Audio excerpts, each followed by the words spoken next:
दोस्तों हमारे चैनल को लाइक करें, सब्सक्राइब करें और बेल आइकन को दबाएं।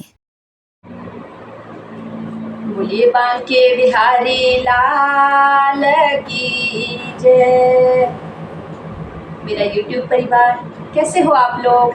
आशा करती हूँ सभी ठीक से होंगे, स्वस्थ होंगे, मस्त होंगे, अपने परिवार के साथ मस्त होंगे। तो मैं आ गई हूँ आपके लिए एक छोटी सी लघु कथा लेके। अक्सर आप हमारी लघु कथा सुनते हो, जो बहुत सारी बहनों का प्यार मिलता है। जब छोटे छोटे कमेंट आप करते हो तो बहुत आनंद आता है कि हमारा साथ आप देते हो। हम और आप आपस में जुड़े हुए हैं।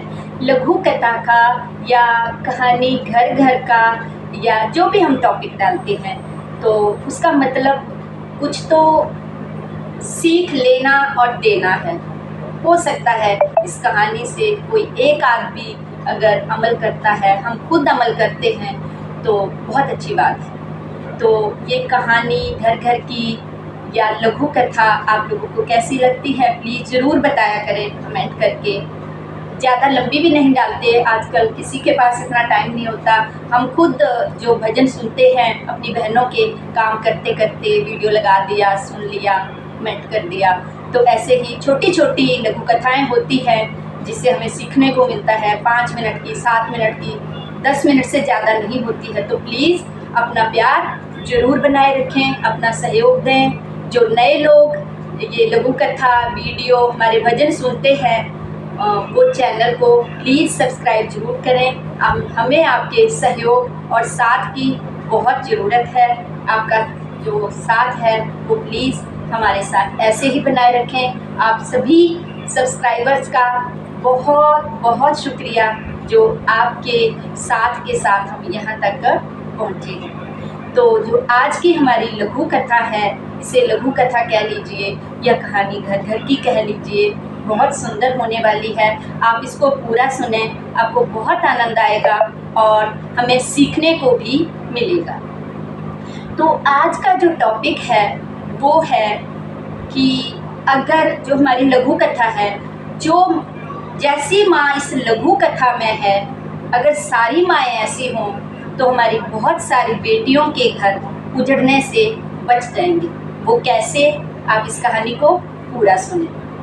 तो एक बार एक बेटी होती है, जिसे कई बार आपने देखा है, हम भी बेटियों वाले हैं। तो कई बार कुछ एक बेटियां ऐसी होती हैं, बड़े लाड प्यार में पली होती हैं। फिर जब उनकी शादी होती है, ससुराल जाती हैं, तो उनको थोड़ा एडजस्टमेंट करने में बहुत दिक्कत आती है। कई बेटियां एडजस्ट नहीं कर पाती हैं, पेशेंस नहीं होती है। आजकल के बच्चों में पेशेंस बहुत कम है। पर अगर माएँ कहते हैं ना कि जिस घर में, जिस बेटी के ससुराल में अगर माँ की जो बोलचाल है, माँ का इंटरफियरेंस अगर ज़्यादा है तो बुजुर्गों को कहते सुना है कि वो घर कभी नहीं बसा करते। पर अगर माएँ ऐसी हों जैसी इस कहानी में है तो हमारी किसी भी बेटी का घर उजड़ने से बच सकता है। तो कहानी कुछ इस प्रकार से है कि एक बार एक बेटी की शादी होती है, बड़े लाडों प्यारों से पली होती है बिटिया। तो जब वो ससुराल में जाती है, अपने 1 हफ्ता 10 दिन उसको होते हैं, तो उसका मन अपने ससुराल में नहीं लगता है। रोज़ जो है वो अपनी माँ को फ़ोन लगाएगी, मम्मी जी मेरा यहाँ दिल नहीं लगता, मैं यहाँ नहीं रहूँगी। तो माँ अक्सर बोला करती थी, बेटा लग जाएगा, अपने को थोड़ा समय दो, अपने ससुराल वालों को थोड़ा समय दो, आप उनको समझो, वो आपको समझेंगे, आपका मन लग जाएगा। देखो घर पे होते थे तो कई बार आप चिढ़ जाते थे, तो एडजस्ट करती थी ना, माँ के साथ गुस्सा नहीं होती थी ना, तो वहाँ भी वैसे कर। पर बेटी नहीं समझी, वो थोड़ी उसके झगड़े होने लग गए, अपने घर वाले से झगड़े होने लग गए, अपनी जेठानी से झगड़े होने लग गए, अपने मतलब पूरे परिवार से, सास से नोक झोंक होने लगी। तो वो परेशान रहती थी। एक दिन जब उसको लगता है कि अब हद हो गई, तो वो ससुराल छोड़ के अपने मायके आ जाती है और बैग फेंकती है, मम्मी जी मैं वहाँ पे नहीं जाऊँगी, मेरा वहाँ मन नहीं लगता, मैं आपको रोज़ बोलती हूँ मेरे ससुराल वाले अच्छे नहीं हैं, वो मुझे सुनाते हैं, वो मुझे ताने मारते हैं, जो भी घरों में होता है, आप लोग सब बहू बेटियों वाले हैं। तो वो बहुत रोती है अपनी माँ के पास और मैं ससुराल नहीं जाऊंगी ये कह के वो अपने मायके में ही रहती है। तो उसकी माँ कहती है, देख अपने जो लाइफ है उसको एक मौका दे, तू अपने ससुराल जा, 2 दिन यहाँ रह, ये भी तेरा घर है, पर अब जो तेरा असली घर है वो तेरा ससुराल है, जो तेरा परिवार है वो तेरे ससुराल वाले हैं, तू अपने आप को एक मौका दे। और वो कहती नहीं मम्मी मैं नहीं जाऊंगी, मैं नहीं जाऊंगी, और मेरा तो मन करता है कि मैं अपने घर वाले का खून कर दूं, मैं उसको मार दूं। तो उसकी माँ कहती है नहीं नहीं, अगर नहीं तुझे ससुराल जाना है कोई बात नहीं, पर अगर तू ऐसे ही अपने घर वाले को मार देगी तो सारा इल्ज़ाम फिर सीधा सीधा तुझ पर आएगा और तुझे पुलिस पकड़ कर ले जाएगी।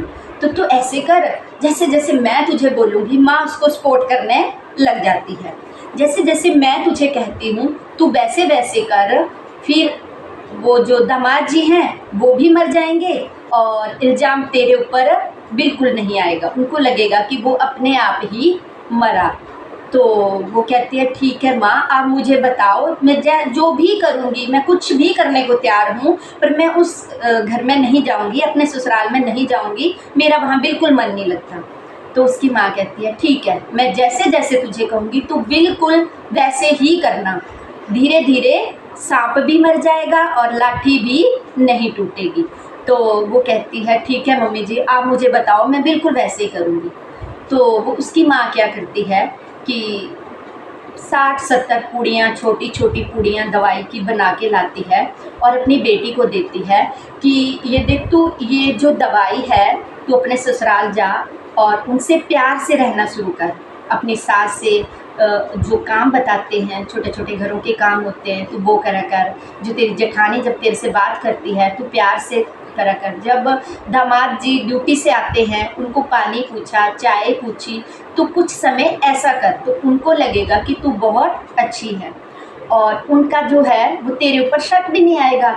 और धीरे धीरे ये जो दवाई मैं तुझे देने लगी, जब दामाद जी खाना खाते हैं तो तू ये दवाई की एक पुड़ी चुपके से दामाद जी के खाने में डाल दिया कर, वो धीरे धीरे ये दवाई जो है वो असर करने लगेगी और थोड़े दिनों में, 2 महीने, 2 महीने में जो दामाद जी हैं वो अपने आप ही मर जाएंगे और तुझे हम वापस अपने घर ले आएंगे। तो कहते हैं ठीक है मम्मी जी, मैं ऐसे ही करूँगी। तो जो उसकी माँ थी वो छोटी छोटी जो पूड़ियाँ थी, 60-70 पूड़ियाँ, वो बना के अपनी बेटी को दे देती है कि रोज़ इसको शाम को जब दामाद जी आते हैं तो उनके खाने में डाल दिया कर। कहती ठीक है मम्मी जी, और वो वापस अपने ससुराल चली जाती है। जैसे उसकी माँ ने कहा था, सबसे अपने ससुराल में बहुत अच्छे से पेश आती है, अपनी सासू माँ से, अपनी जेठानी से, अपने हस्बैंड से। जब वो ड्यूटी से आते हैं तो उनको लगता है कि नहीं, नई लड़की है, मतलब अभी शादी हुई है, इसको ये दूसरा घर लगता है तो थोड़ा चिढ़ जाती होगी, ये तो वैसे अच्छी है। तो जब वो सबके साथ अच्छे से रहने लगी, सास के साथ, जेठानी के साथ, अपने पति के साथ, तो वो लोग भी उसको भरपूर प्यार देने लगे और उसके साथ वैसे ही रहने लगे। वो कहते हैं ना कि मैं ही जब किसी के साथ अच्छी नहीं रहूँगी या अच्छा व्यवहार नहीं करूँगी तो मेरे साथ कौन करेगा, है ना।